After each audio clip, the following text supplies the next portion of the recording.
Hello, you are listening to From Maclay to Zama. I'm your host, Karen Miller. This podcast is about the adventures of two women from Harrisburg, Pennsylvania, who worked for the U.S. Army at Camp Zama, Japan, from 1953 to 1955. Their stories are told through hundreds of letters written home. Episode 35, letters 102 to 105. We ended up with an unexpected hiatus on the podcast. Sorry to anyone who missed episodes over the last few weeks. It started with a spur-of-the-moment, incredible weekend trip to Las Vegas. And we went to the Sphere. It was just great.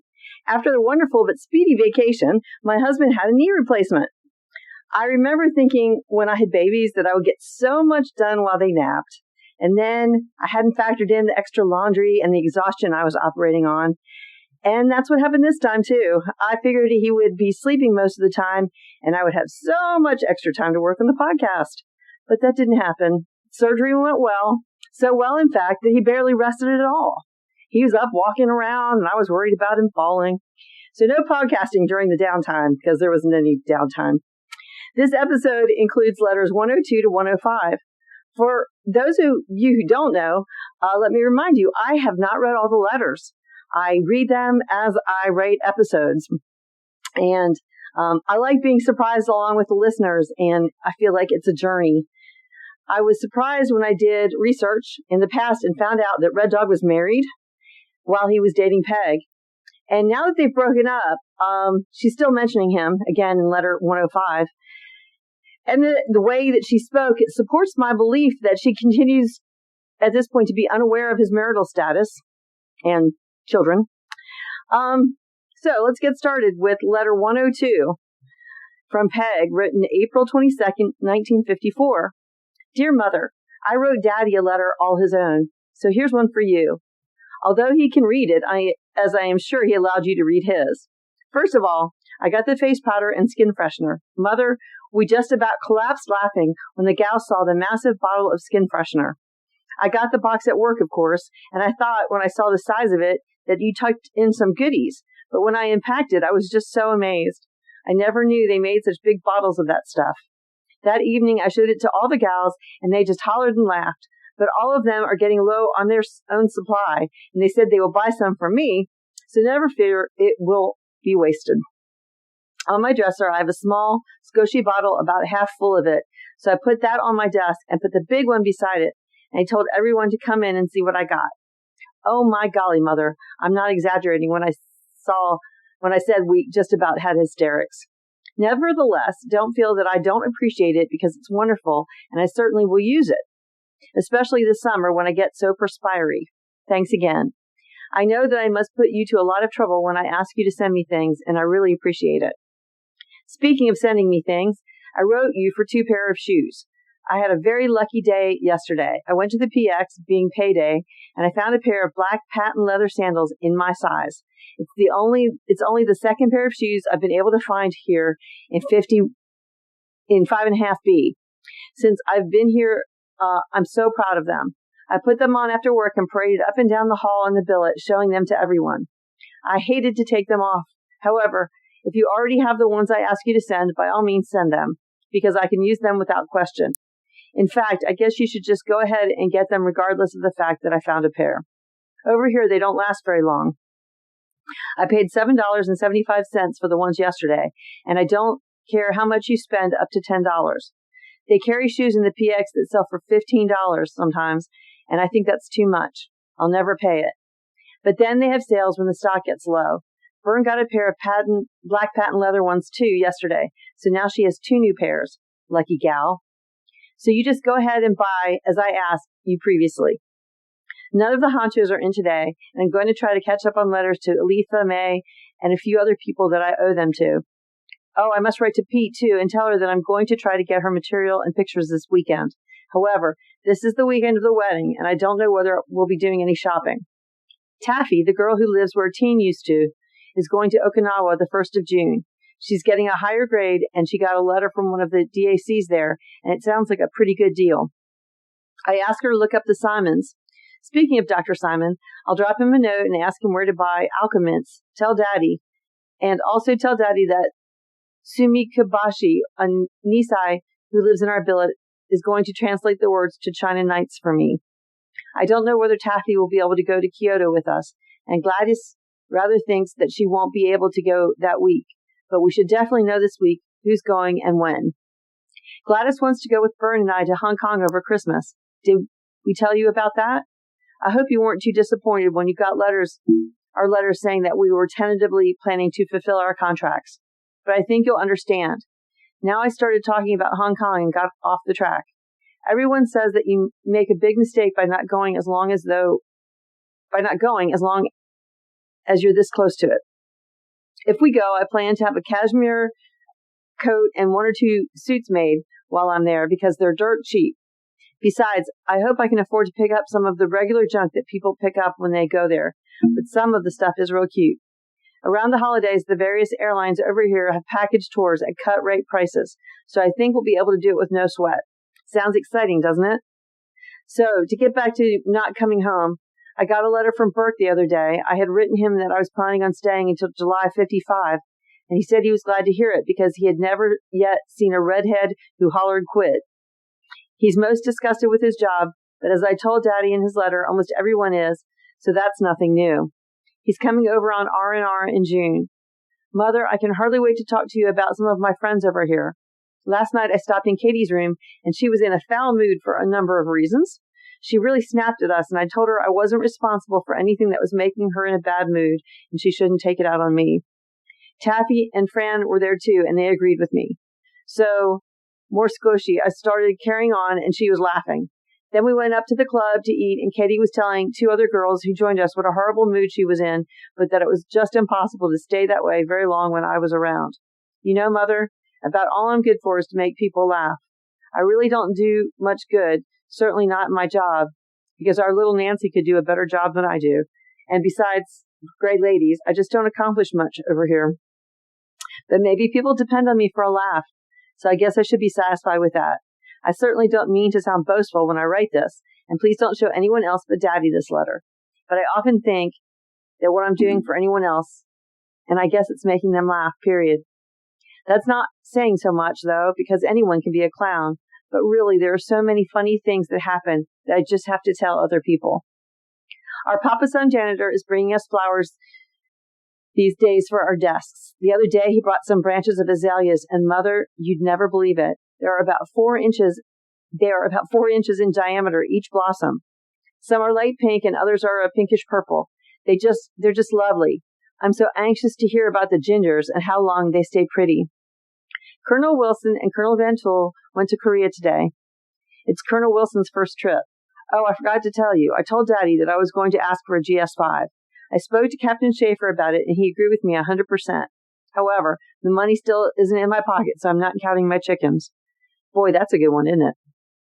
Everyone in medical section will probably agree with me, and then the controller will say, have a no. Oh well, there's no such harm in trying. I must go to lunch. Be good and take care of yourself. How are the knees? Tell everyone I said hello. Love and kisses, Marjan. Letter 103 from Bern, April 22nd, 1954. Hi, folks. Thank you for the 2 nice letters. That stationery really was lovely, and I'm glad you sent it so I could see. Did the church send a mimeograph letter out on it? Miriam tells me that Lillian said the visitor really keeps her busy. Daddy, you never say how much or how little of the office work you are doing these days at church. I'm really glad to hear that 526 Maclay still hums with people coming and going. One of the nice features of living in a billet is the number of different people with whom you come into contact. Sometimes this has its disadvantages, too. In many ways, either you become very fond of them, and then their contract expires and they go home, or you don't like them at all, and you're thrown into close association and contact with them. However, either way, it keeps life interesting and far from static. This situation makes me feel right at home because no one could ever say the life and times of the Harrisburg Harnishes is static. One of the big honchos, you may look up that word in your Japanese dictionary, is having a cocktail party tonight at 6:30, and I'm invited. Dig that. Bern Harnish, a member of the cocktail party set. Well, this is only a temporary sort of existence, you know, and you keep telling me to not miss anything and have fun, so I am, okay? Yesterday, a big fat parcel of Lutherans, Youth Todays, and Sweet Charities arrived. The timing was perfect. I had already planned to stay in last evening, wash my hair, etc., and this gave me an extra enjoyable time. I feel very well caught up on the places, events, and people in those activities. Thank you for sending them. Thanks heaps for the Easter eggs, too. We've been able to celebrate all the holidays in fine style because of your thoughtfulness. For you two who both enjoy words and thoughts well expressed, a new author for you to become acquainted with is Alan Paton. He wrote Cry, the Beloved Country, and this later one is Too Late, the Pharaoh Group. His scenes are laid in Africa, and the themes are both sad and somber, but he has a gift for beautiful prose which is very different. Here are a few examples. And shut the door of his soul on me, and I withdrew. And to go against this law of a people rock and stone in a land of rock and stone was to be broken and destroyed.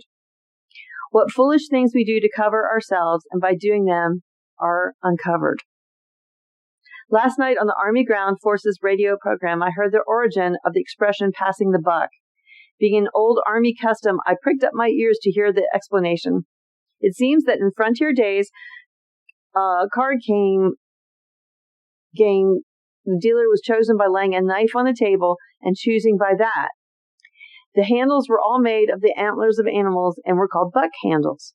If a person did not wish to be the dealer, he said, I'll pass the buck, and the next guy was stuck with the job.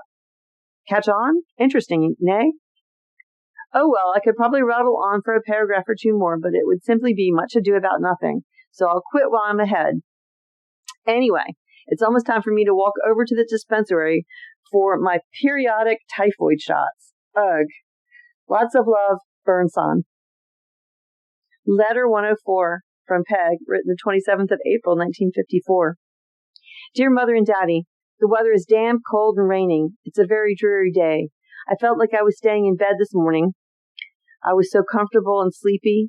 I came to work prepared to merely put in the hours until this evening, when I plan to wash my hair and curl up some new magazines. Anyway, Colonel Goryep walked into my office, ruffled my hair. I knew what was coming next and told him I was very busy where I was, but to no avail. I am now sitting in the blankety-blank general's office. Marge had to go to the dentist and won't be back until noon, so someone has to be in His Highness's inner sanctum. Colonel Goryep had one of the WACs in here until I gathered up all my gear. Never in my life did I see such a look of relief when I walked in to take over. Mary's my pal for life now. Honestly, it's the consensus of opinion around here that when they want to pick on one of us, they tell us to sit in the general's office for a while. Personally, I'd rather have 50 lashes. Anyhow, he got a phone call from someone, and I plastered my best smile on my face, not too effective on this kind of day, and at that hour of the morning, walked in and said, "Good morning, sir. Colonel Kirkpatrick would like to speak with you." He merely looked up, and I'm sure he thought, oh no, not Miss No-Brains again. He didn't even speak to me, but just picked up the phone. I'm crushed. But it's not so bad now because he went to a meeting, and maybe it'll last until March gets back. Sure hope so. One thing, though, this typewriter is better than mine, isn't it? I have a skosh bit of work to do for Colonel Forsey, so I better get that finished, and then I'll be back. Just wanted to tell you where I am, though. We had a lovely weekend. Saturday was the day of the wedding. We packed our suitcases with our finest duds and set off for Tokyo. Jeanette had gotten us beds in the old keijo, so we were all set. The wedding was very nice, except that the minister was a major who says he's an ordained Baptist minister, but he is now working in special services. Byrne and Betty are agreed that he probably sat up the night before the wedding and wrote the wedding service himself, because it was like something we had never heard before. None of us liked it at all. He kept calling the groom Bill instead of William, and was very informal about the whole business. Over here, you have to get married in the American consulate first. In fact, after the formalities in the consulate, it isn't necessary to be married elsewhere unless you want the fancy dress-up part of a wedding. Then you have the ceremony in a church somewhere. But you're legally married in the consulate. The reception was held at Tokyo's biggest civilian club, the Union Club. It was fairly nice, but it was such a mixed crowd. Bill's former Army and civilian friends, his present business associates, and his Japanese friends. We didn't stay there too long, but went down to the dining room to eat. The service was lovely, but the food wasn't worth the price. Then Byrne and I went over to the Tokyo Army Hospital Club to meet Jeanette, but she wasn't there. So we sat and watched the floor show, and after almost going to sleep from boredom, we met some real cute fellas, and then we had a grand time. After closing that club, we went on to the Cosmopolitan Club and danced until 2:30. I certainly did enjoy it because the fellow I was with was a marvelous dancer. Too bad, though, because he was going back to Korea on Sunday, although he's coming over here on R&R soon. Sunday, we went to brunch at the Union Club with Betty. Too expensive again. Then we went to a department store and looked around, but Bern and I were so beat we couldn't walk around anymore and went back to the hotel. After resting for a while and getting caught up with the news with Jeanette, we came back to Zama and went up to the club for buffet. Ran into a fellow I'd met the week before, and we had a very nice time. It was a most enjoyable weekend. Maybe by the time you get this letter, you will have read in the papers about May Day riots. However, you have no reason to worry about us getting involved in them because we're staying right in camp. In fact, I think we'll all be restricted to camp for the weekend. Folks who know are pretty concerned this year because in past years, the communists have announced just what sort of demonstration they would have and where they would be held. But this year, so far, they haven't said a word. There have been classified conferences and instructions going through the different sections about the demonstrations and what to do, etc. But in medical section, we haven't been told anything as of yet. However, as I said before, I'm certain and sure that we'll be okay because we're going to stay right in camp. Besides, I'm broke and couldn't go anywhere even if I wanted to. My next letter will tell you whether or not they did any carrying on here at the headquarters. Last night, we had to go to a meeting of the Gray Ladies. It was held at the home of one of the dependents in Sagamihara. Folks, never in my life have I had any kind of prejudice against any class of people. I like folks for what they are individually, regardless of their color, race, or creed. But I can't stand dependents. These married women who are here with their husbands are the silliest, most insipid, selfish, spoiled bunch of women you could ever imagine. They have the idea that the purpose of the Gray Ladies is to get in as many hours as they can so they can get the various awards that are given for so many hours of service. They aren't the least bit concerned whether or not the hospital needs their help. The census of the hospital at the present time is less than 40, so we aren't needed very badly. But these gals want to get their hours in so they can get a pin.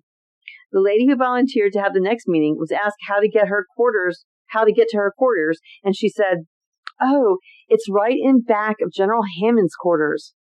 I said, and just loud enough for the one sitting close to me to hear, "Now how in the blank am I supposed to know where General Hammond lives? Why didn't she say such and such a road and such a number? But that's the Army for you. We live close to a general, and we have more prestige than the other people who live next to a sergeant." I really get myself in a frenzy when I have to be in the company of dependents for very long. Colonel Jolliffe just gave me some more work to do, so I better keep the old girl happy and get it done. I'll be back.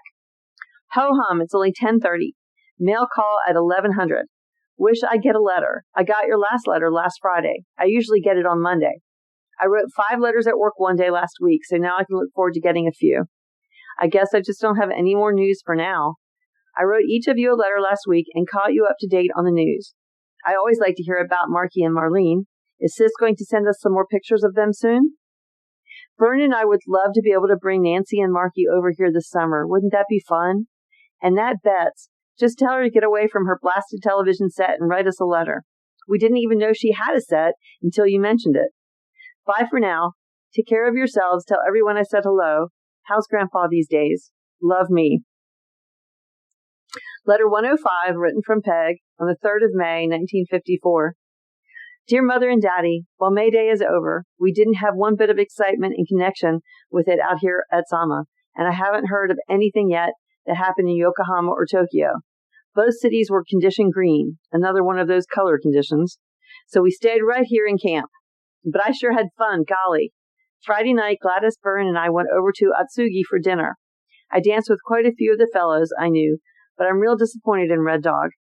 Ever since I've spoken sayonara with him, he's acted like a child. Friday night, he said hello to me and then mumbled something to Mac about me. I don't give a good rip what he does. It's his business, not mine. But I hate to lose faith in people, and I thought he was an extra special sort of person, and I had a lot of respect for him. But now he's just another fella and not one that I particularly like anymore. So that takes care of Red Dog. Anyhow, Anyhow, I had a pretty good time dancing with the other leathernecks. Maybe he's jealous, but that's pretty silly too. Saturday, we were invited to 3 parties. Isn't that wonderful? Of course, all the Zamaites were restricted to camp, and some of the fellows came down to the billet in the afternoon for a party. In the morning, Fran made spaghetti sauce in an electric cooker she has in her room and invited us for spaghetti in the evening. As it turned out, one of the fellows at the party in the afternoon invited me to the club for dinner. So why pass up a roast goose, which wasn't good at all, for spaghetti? So that's where I ate. Then Vi had a party in the billet at 8:30 Saturday night because she's going home on Friday. That was the best party of the day, a laugh a minute. Yesterday we went to church, ate brunch at the club, and we spent the afternoon getting a box ready to send to you folks. Vern and I are so excited about your combination gift that we wish we were getting a letter from you today telling us what you think of it. We're also sending some things for the kids and Pete's material. Last evening, Jerry, the Army captain I met up at the club a few weeks ago, called me and wanted to know why I wasn't up at the club. I told him I didn't feel like going up. He told me to get dressed and come up, and I told him I wasn't about to. So he hung up in a huff and said that he would see me around. 5 minutes later, he called again and asked if he could come down to the billet and see me. He was real sweet on the second phone call. Jerry is a real nice person, and we fight beautifully. We've agreed that he's the most miserable, hateful person in the world, and I'm the second most miserable, hateful person. He's real cute, and I certainly enjoy being with him because I can say what I feel like saying and not bother at all with the silly nonsense that most men expect you to say. Hope I see more of him. The seashells are for Joyce Givler. Maybe Byrne will write and tell you which things are for whom in the box we're sending you. However, since I'm writing to you, I'll tell you now. The parasol is for Lenny. Since she should have gotten her birthday present not too long ago, we didn't send her very much, but we thought she'd like the parasol. The whistle is for Marky. I did wipe off the blowing end with alcohol, but tell Sis she'd better do it again before she lets him play with it. Tell them there's a piece of paper with some kind of notes on it, so don't throw it away with the wrapper. The 2 wooden dolls in the box are for Darlis. Tell her that each doll opens up and there's more dolls inside. The miniature festival wagon is for Nancy. Vern will probably write and tell her the story of it. She's much, much better than I am in the telling about stuff like that. The other stuff is for you two, and we're excited about it and hope that you like it. We've had a lot of fun thinking about what you'd say when you saw it. Aren't you just about bustin'? We're not going to Kyoto on May 8th as we had planned. Gladys and Taffy are pretty busy at work right now, so we're going to plan again to go later in the month. Got your weekly letter just a few minutes ago, and it's always good to hear from you. Sounds like Easter was very nice. Also got a real cute blouse from Barb and Ronnie for my birthday. It's going to be a big hit with my buddies. I know. Also got a letter from Kay Francis, who went home about 6 weeks ago. She doesn't miss Japan, but she misses her friends over here, and we miss her too.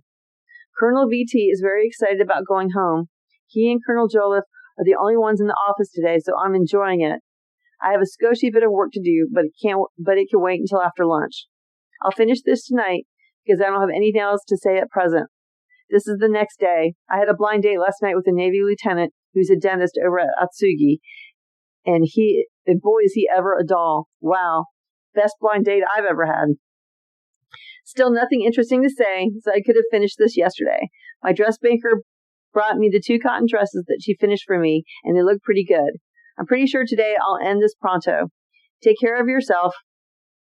Tell everyone I said hello. Love, Peggy-san. So I was thinking about what Peggy was saying about the shoes, and they're walking on unfinished roads and dirt and rocks with fancy women's dress shoes on. And my first thought was how we keep ourselves restricted sometimes by things like fashion. I would certainly just wear boots. I grew up wearing boots. I like to wear boots for the reason of being able to walk anywhere without help and not messing up my shoes. I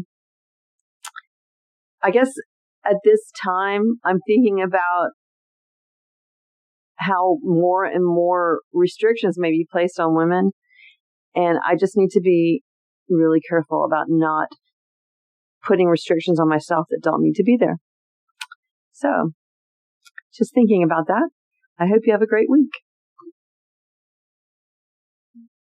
I hope you're enjoying the podcast, and if you are, please subscribe in Spotify. On Apple Podcasts, hit the plus button in the top right-hand corner and rate. This will help my listeners find my podcast more easily. You can access the show's website at www.FromMcClayToZama.com, where I've posted photos and links from the episodes. The podcast is now available on iHeartRadio, Pandora, Patreon, and Amazon as well. New episodes will be available each Friday morning. The letters were written by my aunts Bern and Peg, transcribed by me. I write and record the show and have created the artwork and original music. Our producer is Zeke, our sound engineer is intern Sylvie, and the security is provided by intern Frey. Thanks to my great-grandparents, John and Helen, who loved us all and thought it was a good idea to save the letters. All rights reserved, 2024.